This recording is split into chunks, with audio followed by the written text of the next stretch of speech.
Welcome to RK's Stories.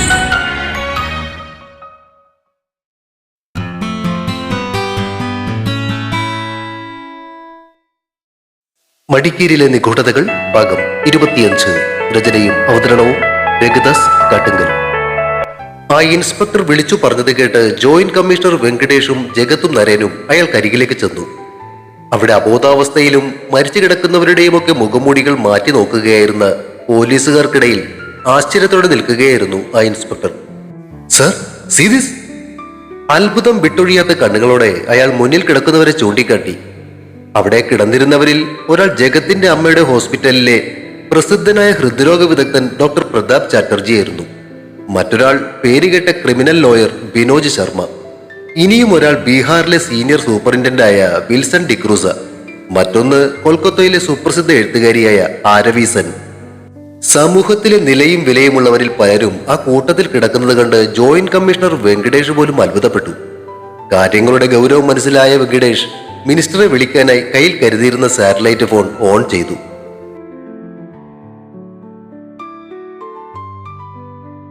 ഇനി നീ വിശദമായിട്ടൊന്ന് പറയ്. പല കാര്യങ്ങളും അറിയാമെങ്കിലും ചില കണ്ണികളൊക്കെ ഇനിയും മിസ്സിംഗ് ആണ്. മുന്നിലിരിക്കുകയായിരുന്ന ജഗത്തിനെ നോക്കി ശൈലേന്ദ്രൻ സാർ തുടർന്നു.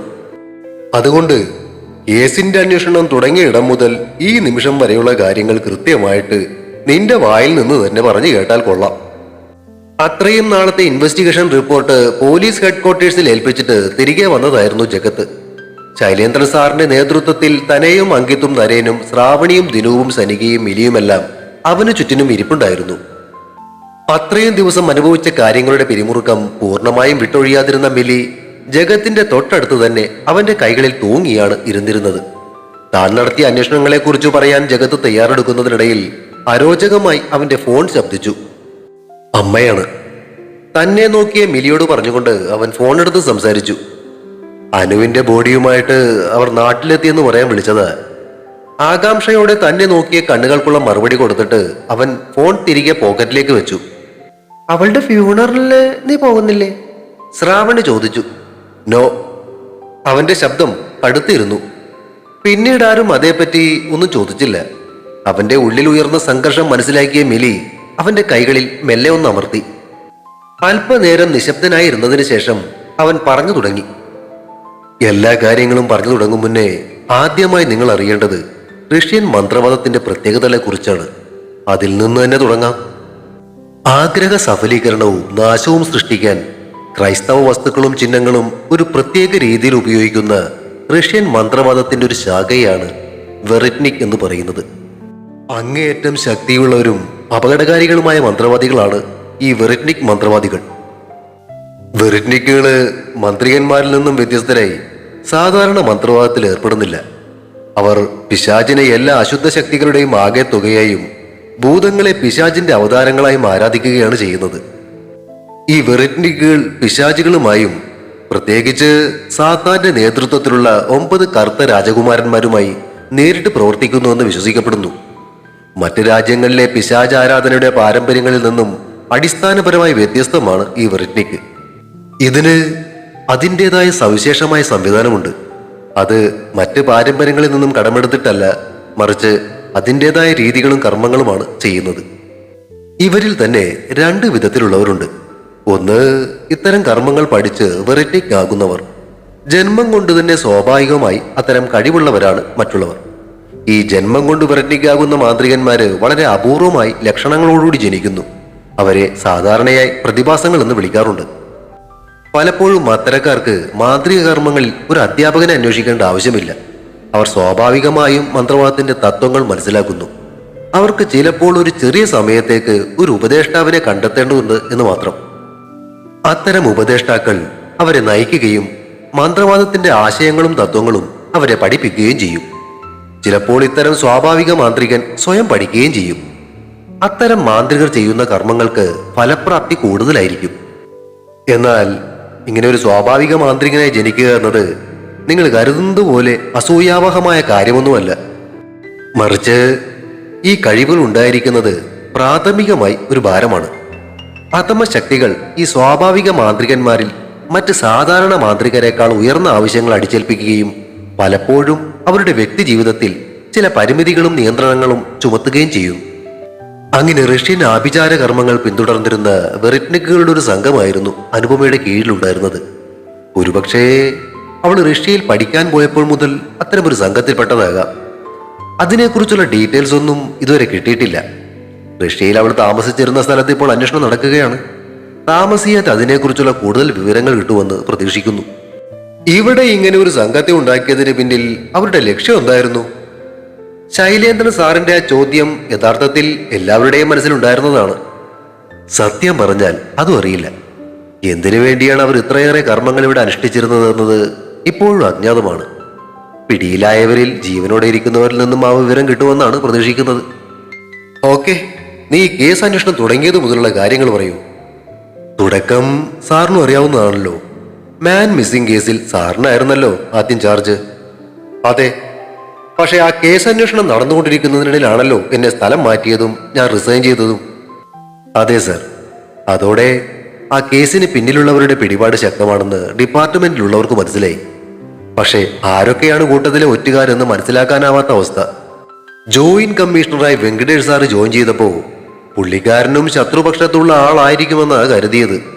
എന്നാൽ സെൻട്രൽ ഗവൺമെന്റിന്റെ പ്രത്യേക ശുപാർശ പ്രകാരമാണ് ആൾ ജോയിൻ ചെയ്തതെന്ന് അറിഞ്ഞപ്പോഴാണ് ആ കേസിന്റെ പ്രാധാന്യം മനസ്സിലായത്. വെങ്കടേഷ് സാറിൽ നിന്നും ഒരു ബ്ലാക്ക് മാജിക് ടീം ഇന്ത്യയിൽ വേരുറപ്പിച്ചിട്ടുണ്ടെന്ന കാര്യം ഞാൻ ആദ്യം അറിയുന്നത്.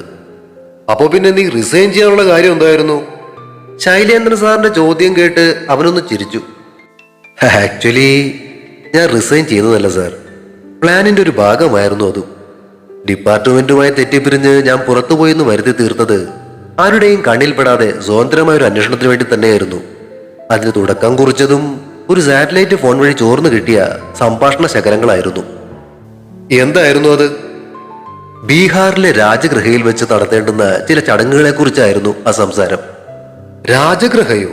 അങ്ങനെ ഒരു സ്ഥലം ബീഹാറിലുണ്ടോ? സർ, ഇന്നത്തെ രാജ്ഗീർ പണ്ടുകാലത്ത് അറിയപ്പെട്ടിരുന്നത് രാജഗൃഹ എന്നായിരുന്നു.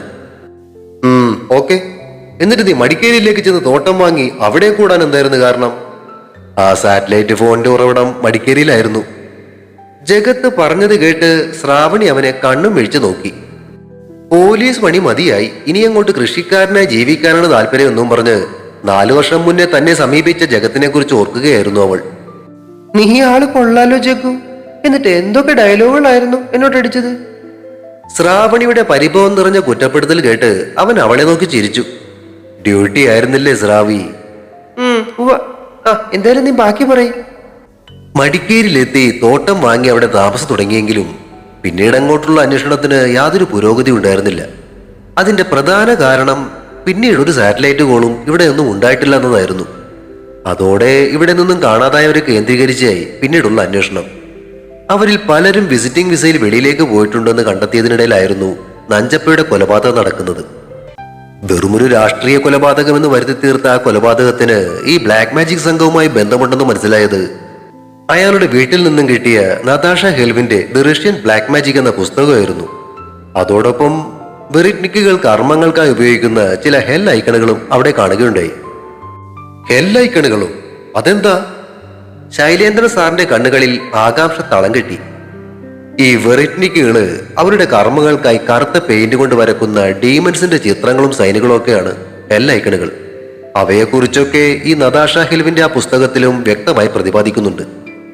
സോവിയറ്റ് യൂണിയനിൽ ജനിച്ച ഈ നതാഷ ഹെൽവിൻ ഹേദിയൻ ബോഡോ പാരമ്പര്യത്തിലെ ഒരു നിഗൂഢ ശാസ്ത്രജ്ഞയും പാരമ്പര്യ മന്ത്രവാദിനിയും പുരോഹിതയുമാണ്. കൂടാതെ മറ്റു മാന്ത്രിക പാരമ്പര്യങ്ങളിൽ തീക്ഷ്ണമായ പണ്ഡിതയുമാണ്. മാജിക്കിന്റെയും രോഗശാന്തിയുടെയും പുരാതനമായ രഹസ്യങ്ങൾ അവൾ അവളുടെ കുടുംബത്തിൽ നിന്ന് തന്നെയാണ് പഠിച്ചത്. കുട്ടിക്കാലത്ത് അവളുടെ മുത്തശ്ശിയും അമ്മയും അവരുടെ ദൈനംദിന ജീവിതത്തിൽ ഈ മാന്ത്രിക വിദ്യകൾ ഉപയോഗിക്കുന്നത് പലപ്പോഴും കാണുകയും അങ്ങനെ അത്തരം കർമ്മങ്ങൾ പഠിക്കുകയും ചെയ്തു. അതുകൊണ്ട് തന്നെ അത്തരം കർമ്മങ്ങളെ കുറിച്ച് അവർ എഴുതിയ പുസ്തകം റഷ്യൻ ബ്ലാക്ക് മാജിക്കിന്റെ ഒരു ആധികാരിക ഗ്രന്ഥമായി തന്നെ അറിയപ്പെടുന്നു. നഞ്ചപ്പ സംഘത്തിൽപ്പെട്ട ഒരാളായിരുന്നു എങ്കിലും എന്തിനു വേണ്ടി അയാൾ കൊല ചെയ്യപ്പെട്ടു എന്ന് മനസ്സിലായില്ല. അതിലേക്ക് തെളിയിക്കുന്ന യാതൊന്നും അവിടെ നിന്നും കിട്ടിയതുമില്ല. അയാൾ കൊല ചെയ്യപ്പെട്ട അന്ന് രാത്രി പോലീസ് സീല് ചെയ്ത അയാളുടെ ബംഗ്ലാവിൽ കയറി പരിശോധന നടത്തി തിരിച്ചു വരുന്നതിനിടയില മിലിയെ ഞാൻ തോട്ടത്തിൽ വെച്ച് കണ്ടുമുട്ടുന്നത്. അവളിൽ നിന്നും അവിടെ വരാനുണ്ടായ കാരണവും അവളുടെ ചേട്ടനെ കുറിച്ചുമൊക്കെ അറിഞ്ഞപ്പോ സ്വാഭാവികമായ അയാളും ഈ കൂട്ടത്തിൽപ്പെട്ടതായിരിക്കും എന്ന് തന്നെയാ കരുതിയതും. പിന്നീട് ഞങ്ങളെ അതിശയിപ്പിച്ചത് മിലിയുടെ നേർക്കുള്ള ആക്രമണങ്ങളായിരുന്നു. ആദ്യമൊക്കെ കരുതിയത് അവളുടെ ചേട്ടനോട് എന്തോ കാര്യത്തിലുള്ള പ്രതികാരമാണെന്നതായിരുന്നു. നഞ്ചപ്പയുടെ കൊലപാതകവുമായി അവന് ബന്ധമുണ്ടോ എന്നതായിരുന്നു മറ്റൊരു സംശയം. പക്ഷേ പറഞ്ഞു നിർത്തിയിട്ട് അവൻ മിലിയെ നോക്കി. എല്ലാവരും അവൻ പറയുന്നത് കേൾക്കാനുള്ള ആകാംക്ഷയോടെ ഇരിക്കുകയായിരുന്നു. മിലിയുമായി അടുത്തപ്പോഴാ അവളെ ആ സംഘം വേട്ടയാടാനുള്ള കാരണം എനിക്ക് മനസ്സിലായത്. മിലി ഒഴികെ ബാക്കിയുള്ളവരുടെ ആകാംക്ഷ വർദ്ധിച്ചു. ഈ ഒരു ബ്ലാക്ക് മാജിക്കിനെ പറ്റിയും അവരുടെ പ്രത്യേകതകളെ പറ്റിയും നേരത്തെ തന്നെ ഞാൻ ഏറെക്കുറെ മനസ്സിലാക്കിയിരുന്നു. കൂടാതെ ആ ബുക്ക് കിട്ടിയപ്പോൾ കുറെ കൂടി കാര്യങ്ങൾ മനസ്സിലായി. അതിൽ നിന്നും മനസ്സിലായതാ നമ്മുടെ ഈ മിലി ഒരു സ്വാഭാവിക വെറിറ്റ്നിക്കിന്റെ ലക്ഷണങ്ങളോടുകൂടി ജനിച്ചവളാണെന്നത്. അവൻ പറഞ്ഞു നിർത്തിയതും ചുറ്റിനും നിന്നവർ ആശ്ചര്യത്തോടെ മിലിയെ നോക്കി. അവൾ സങ്കോചത്തോടെ ഒന്നുകൂടി ജഗത്തിന്റെ അടുത്തേക്ക് ഒതുങ്ങി. അവൾക്ക് ധൈര്യം കൊടുത്തുകൊണ്ട് അവൻ അവളെ ചേർത്ത് പിടിച്ചു. ഇവളുടെ കൈകൾക്ക് അസാധാരണമായ ഒരു തണുപ്പുണ്ടെന്നത് ശ്രാവണി ചിലപ്പോ ശ്രദ്ധിച്ചു കാണും. ഓ, അന്ന് നാട്ടിൽ പോയപ്പോ നിന്റെ അമ്മയും അക്കാര്യം സൂചിപ്പിച്ചതാണല്ലോ. അതെ, അത് ഇവരുടെ ഒരു പ്രത്യേകതയാണ്. അത് മാത്രമല്ല, കൈരേഖകളിലെ ചില ചിഹ്നങ്ങളും അത് ശരിവെക്കുന്നു. അതോടെ ഇവളെ പിന്തുടരുന്നവരുടെ ലക്ഷ്യം ഇവളെ തട്ടിക്കൊണ്ടുപോവുക എന്നതായിരുന്നു എന്നും മനസ്സിലായി. മിലിയെ ഉപയോഗിച്ച് കർമ്മങ്ങൾ ചെയ്യുകയായിരുന്നോ അവരുടെ ലക്ഷ്യം? ശൈലേന്ദ്ര സാറിന്റെ ചോദ്യത്തിന് അതെ എന്ന് ജഗത്ത് തലയാട്ടി. മിലിയെ കൊണ്ട് കർമ്മങ്ങൾ ചെയ്യിച്ചാൽ അതിന്റെ ഫലപ്രാപ്തി കൂടുതലായിരിക്കും എന്നതായിരുന്നു കാരണം. അതോടെ നഞ്ചപ്പയുടെ കൊലപാതകത്തിന് പിന്നിൽ മിലിയുടെ കാര്യവും ഉൾപ്പെട്ടിട്ടുണ്ടോ എന്നത് ഒരു സംശയം കൂടിയായി. പക്ഷേ അത് സ്ഥിരീകരിക്കാനുള്ള തെളിവുകളൊന്നും അപ്പോൾ കിട്ടിയില്ല. അതിനിടയിലായിരുന്നു മിലിയുടെ ചേട്ടന്റെ കൊലപാതകം. പുള്ളിയുടെ കയ്യിൽ നിന്നും കിട്ടിയ കടലാസ് മുഴുവനുമായി കിട്ടിയിരുന്നെങ്കിൽ ഒരുപക്ഷെ എല്ലാ ചോദ്യങ്ങൾക്കുമുള്ള ഉത്തരം അന്നേ തന്നെ കിട്ടിയേനെ. പക്ഷെ നിർഭാഗ്യവശാൽ അതിന്റെ കീറിപ്പോയൊരു ഭാഗം മാത്രമാണ് കയ്യിൽ കിട്ടിയത്.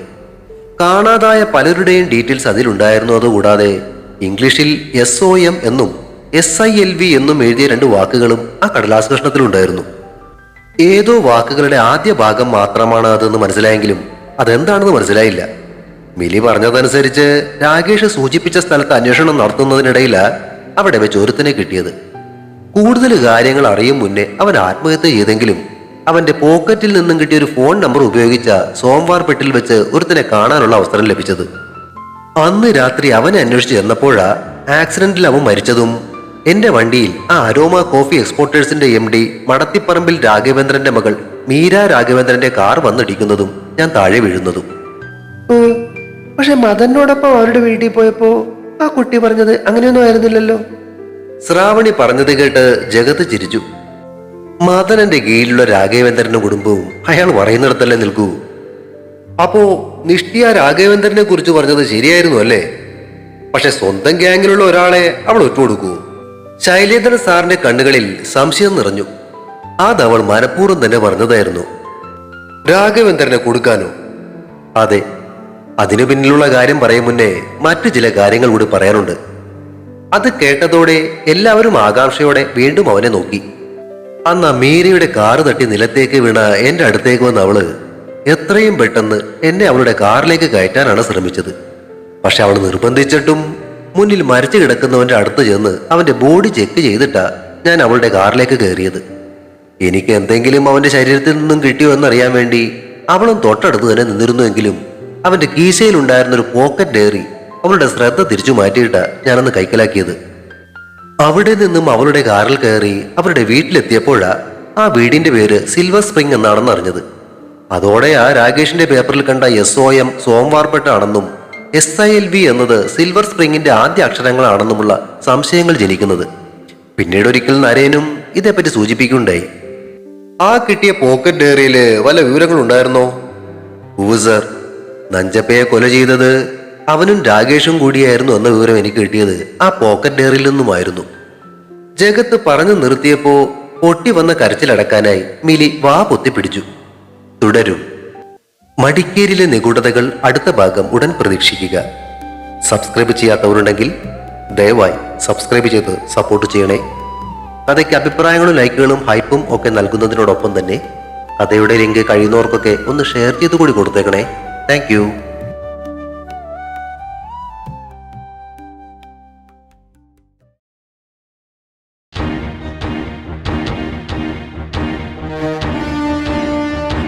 See you soon.